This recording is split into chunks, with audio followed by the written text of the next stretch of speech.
everybody, and welcome. Today I'm sitting in the Wyoming Rivian studio. Yeah, I'm inside of the shop area here. It's too bright to actually show some of the navigation screens we have to look for.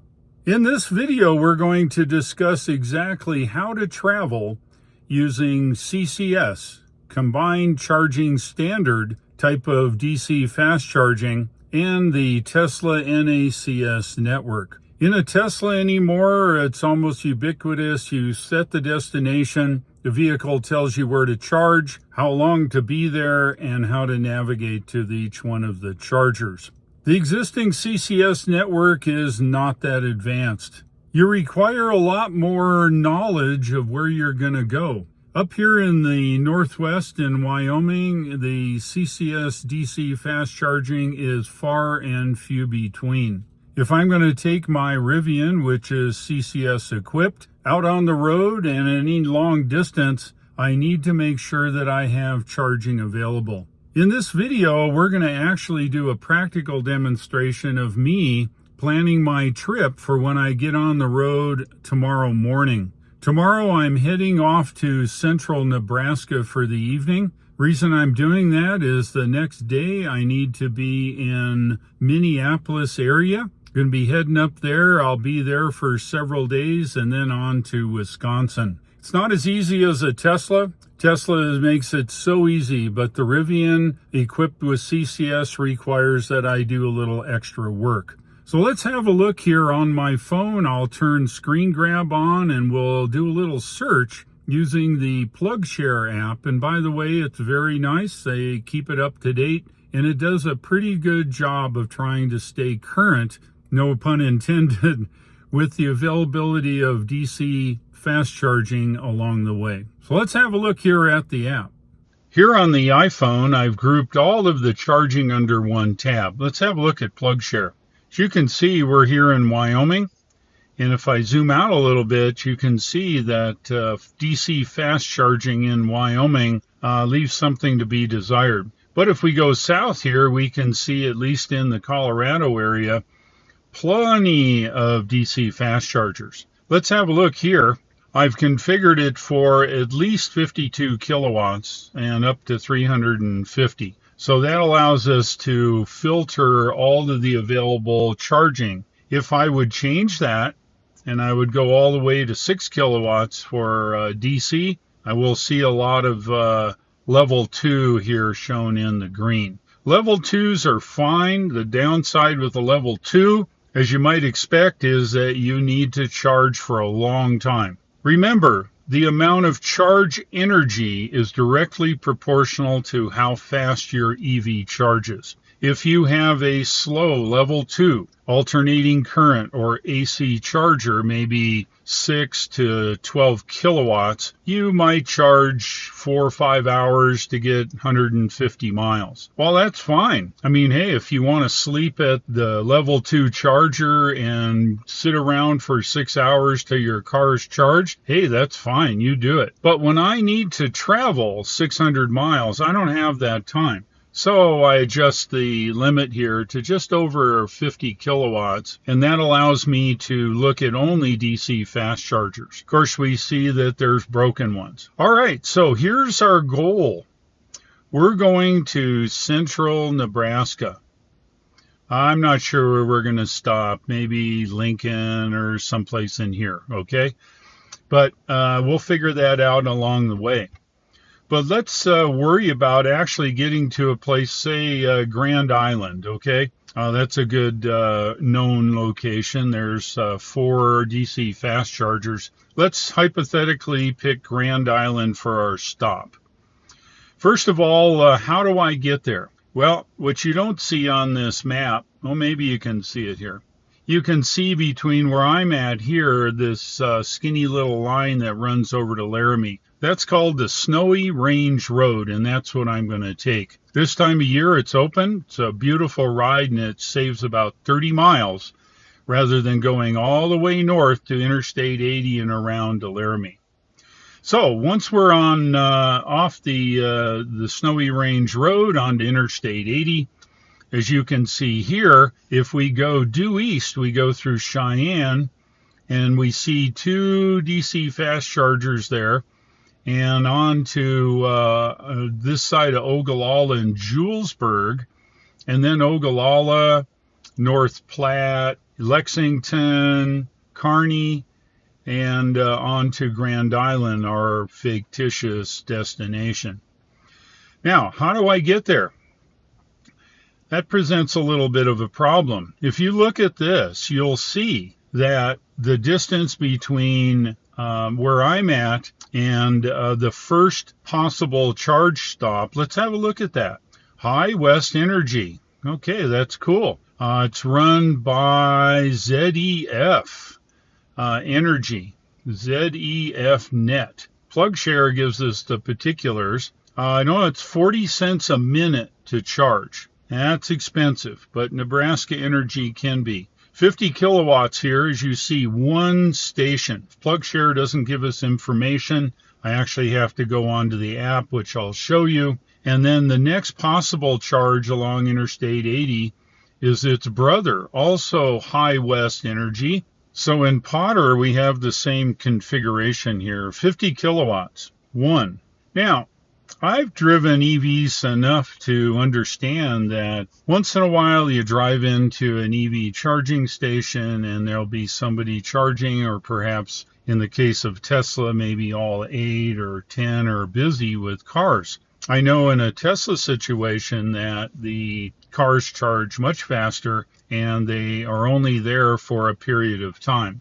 It makes it easy to get a charge and get it down the road. CCS, as you can see here, we have a lot different. Let me just show you, just for fun, exactly where we are, right? Here we are. Here's Tesla now. And if we are going to the same place over here in Lincoln, Kansas City, Minneapolis, Sioux Falls, Lincoln, as you can see, there's significantly more charging between where we are and Lincoln, or in our case, Grand Island, for our temporary destination here. And if I zoom in, you can see as I cross over the Snowy Range right to Laramie, there's one in Cheyenne. You go down the road and then we have Sydney, been there, Ogallala, North Platte, and the difference between the purple and the red, reds are 150 kilowatts and the purples are 250. What's that mean? About 16 to 20% faster charging on the purple. And then you go down, you got it in Kearney and then Grand Island. So there's a lot more opportunities in Tesla. Well, just look. A lot of people don't ever look at this. These are all DC fast chargers by Tesla, the NACS. And that's why everyone is switching to use Tesla's NACS network. All right, so back to our issue. So here we are. I need to get from here in Wyoming to our destination over here in Grand Island.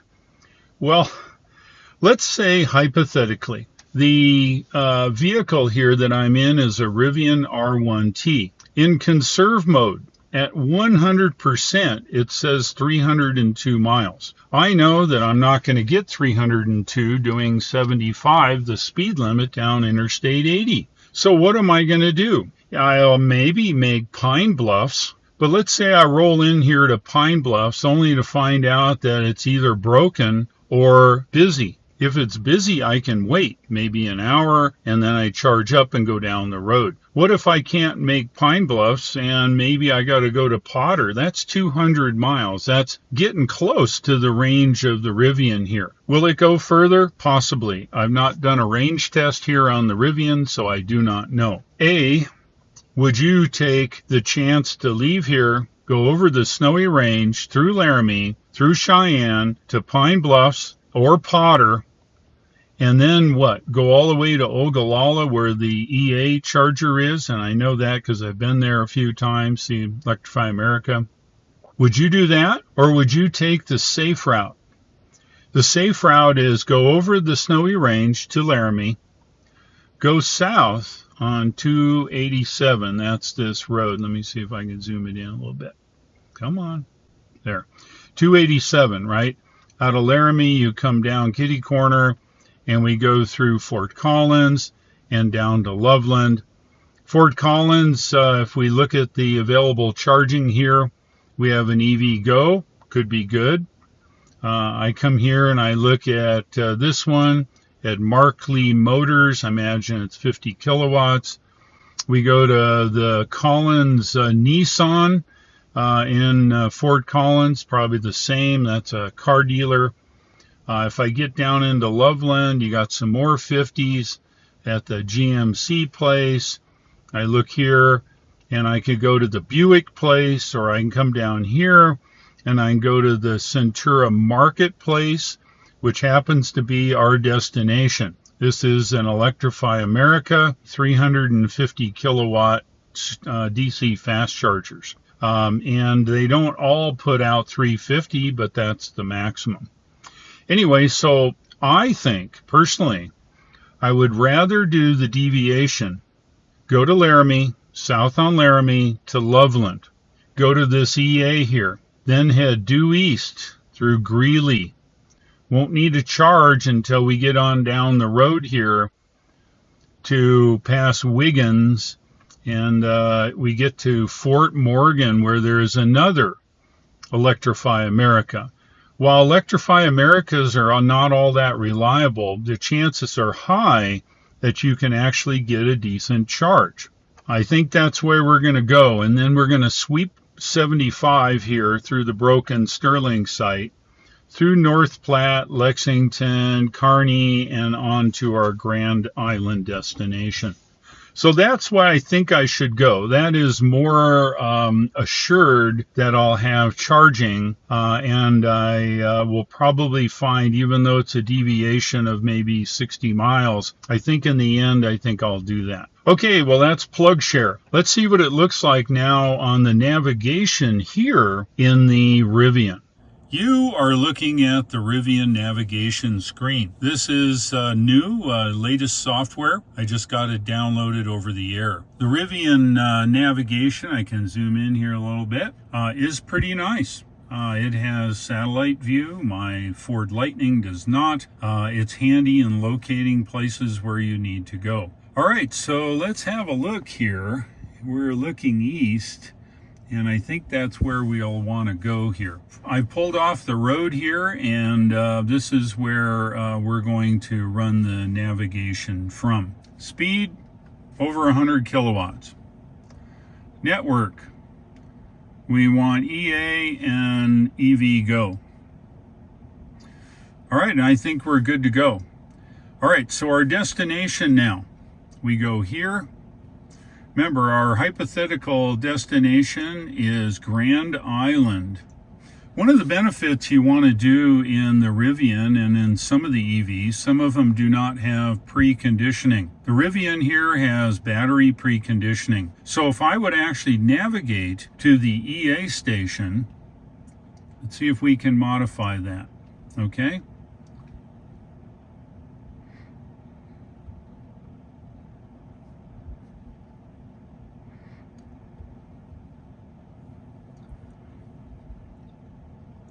See if we can navigate to the Grand Island EA station.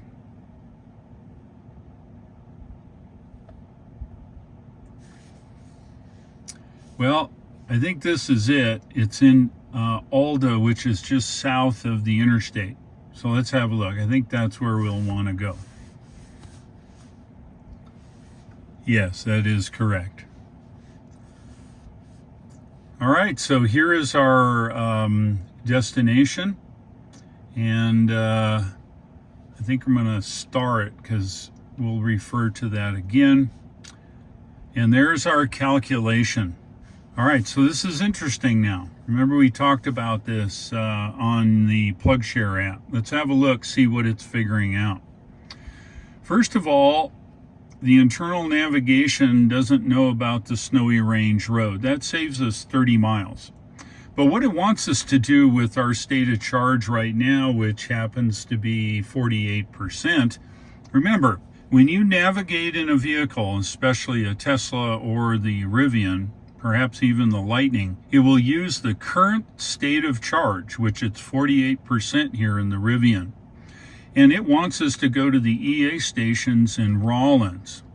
And if we look here, we can actually see that. We'll look at that in a minute. It wants us to go to Rawlins to charge up, to come down here. Now, you see it's smart enough to know, well, maybe it's smart enough to know this is yet a different way. Gone down here to Laramie, get off Interstate 80, take 287. Remember, we were coming down here to Loveland. And I know that the Loveland charger is right here. Okay, and it wants us to charge up in Worthington, I think it is, and then go back north through Cheyenne and take us all the way to Julesburg. That's this station here. That's all fine and dandy, but that seems more screwing around than to just go down and charge here, because we'll have enough energy to get to Loveland. We'll charge up at the EA station and go across. So if I change it by doing that, it now comes down, goes to the Loveland supercharger like we want. So we're going to leave here. We're going through the snowy range down 287 down onto 25 to Loveland. Loveland's going to take us, and we're going to charge up here. Now, I was hoping to see there. Okay. So it wants us to go to Rawlins. That's this one. No, because we're going to go right across and save 30 miles. The next stop was Rocky Mountain Road in Loveland. That's where I want to go. Then from there, it wants us to go to, and I got to say, I absolutely love the navigation here. It doesn't give you much other than Fort Morgan, where, of course, that's where we wanted to charge, right? And it gives us some arrival percentage and how long to charge and so on, right? And then the next one is North Platte. So it wants us to charge an hour in Fort Morgan to get to North Platte. That is probably a good destination, but I think if we stop short at Ogallala, if it's working and it's online, it might be worth stopping at Ogallala, because then we can zip down the road here and go to Lexington from Ogallala and then on to our destination. Now, why is it not easier? It's because that's what it is. CCS charging is not developed, and now with the adoption of the Tesla North American charging standard, I'm not sure that it's going to develop much more. May, but I don't know. That's our destination tomorrow. Hypothetically, it'll change based upon how I feel in here. If I need to stop, maybe I'll stop in Kearney, or I'll go on to Lexington or Lincoln, or down the road someplace. That's how to plan your CCS charging. I'm sorry it was kind of long. The unfortunate part of it is you can't just get in your vehicle and drive. Certainly you can. If you don't care where you charge and how long you charge, go for it. But it's kind of silly to actually go off half-cocked and not make sure that you'll be able to get a charge and down the road. When I travel, I try to do 600 miles a day. That gives me time to make a daily YouTube video, get something to eat, hit the rack early, and get up early for the next day's run. In this case, I think I did it on Google, it's 500 and some miles, and I can go plus or minus, as I said. So when I leave tomorrow, that's exactly where we'll end up going, down there somewhere. That's how I plan my trips. Again, if it was my Tesla, I just say go, and it takes me direct down 80 right to my destination. Until the vehicles that run CCS are NACS compatible, either through a factory installed port or a factory jumper or an adapter that allows you to plug into a Tesla supercharger, we're not going to be that lucky here in CCS vehicles. If you found today's video of some interest, give me a like. And if you would, please share it with your friends. They might learn something as well. Thanks for watching. I'll see you in tomorrow's video, and take care.